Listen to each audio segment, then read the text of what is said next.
عارفة لما تحبي نفسك إيه اللي هيحصل؟ هتشوفي الحقيقة بوضوح.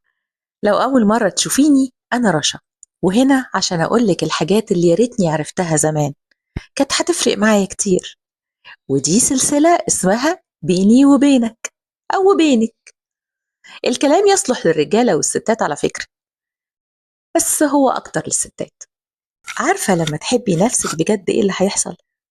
هتكتشفي إن كل الحاجات والأشخاص اللي جريتي وراها ما كانتش تستاهل أصلا. لما تحبي نفسك بجد وتقدريها وتعرفي قيمتها، نظرتك للناس اللي حواليكي هتتغير تماما. هتعرفي إن الشخص اللي كنتي بتتمني إنه يحبك ما كانش يستاهل أصلا إنه يقعد معاكي. كل السعي والتعب والتفكير عشان يحبك كان السبب عشان نوصل للنقطة دي من الوعي. تفتكري لو كنتي بتحبي نفسك وقتها كنتي هترضي بأقل من اللي تستحقيه؟ أكيد لأ.